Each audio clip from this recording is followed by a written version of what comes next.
When I think about learning, I think about transportation.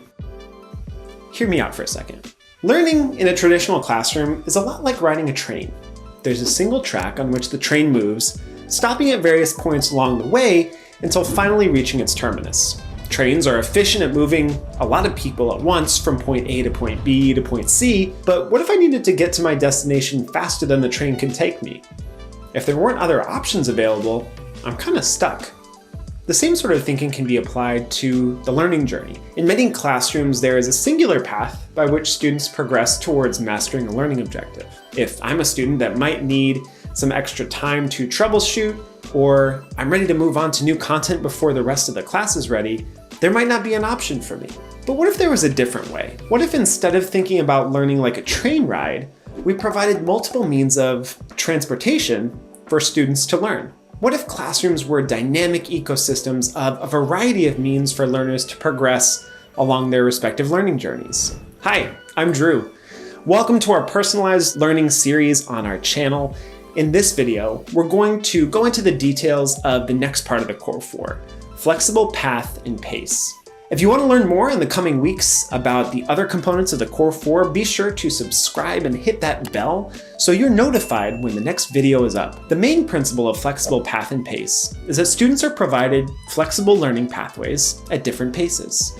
They can go faster, slower, speed up, slow down, and navigate between different learning pathways depending on their respective needs. Now, learning pathways themselves are teacher-curated sets of learning activities and checkpoints that lead all students to a common outcome or objective that are related to standards or competencies.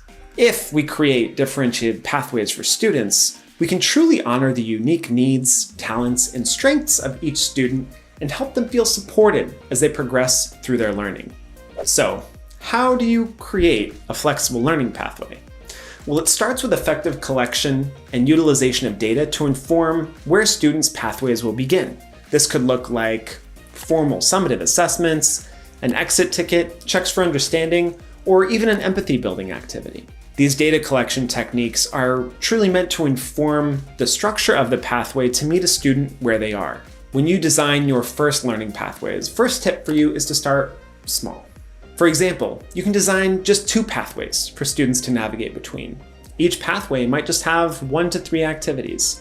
Don't feel like you need to go all in, all at once. Work your way up, especially if this is something new or unfamiliar to you. Also, really important to consider the routines, structures, and accountabilities that will be put in place to support students as they progress through a pathway at their own pace. Students need to feel supported. They need to know what the expectations are as they navigate these flexible learning pathways, especially as they develop a higher degree of ownership and agency over their respective learning journeys. Now, you might want to monitor your progress on how you're implementing flexible path and pace in your classroom, and you can use the continuum that we developed, which I'm going to walk through right now.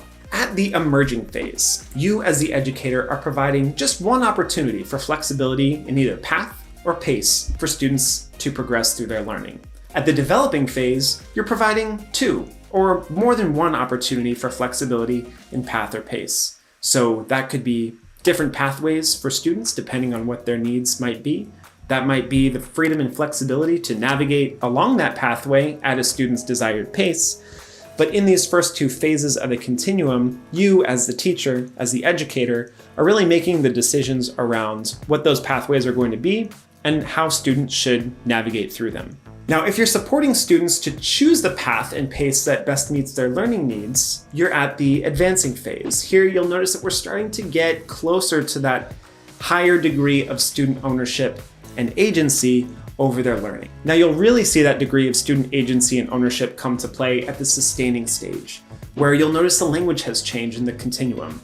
The student is now owning their learning and is able to choose their path and pace as they work through material. There's less of a degree of ownership and structure and choice by the teacher.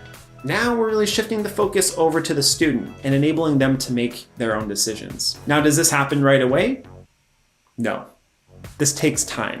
This takes the development of support systems, structures, and accountabilities to make sure that students are comfortable with the flexibility afforded to them through a learning pathway and varying degrees at which they can navigate through learning material. That's it for now. Next time, we're going to be talking about another element of the Core 4, collaboration and creativity. If you have any questions, please feel free to drop a comment below, or you can go to edelements.com for even more resources. If you're enjoying this series, please be sure to subscribe and click that bell to be notified when the next video drops. Thanks for watching.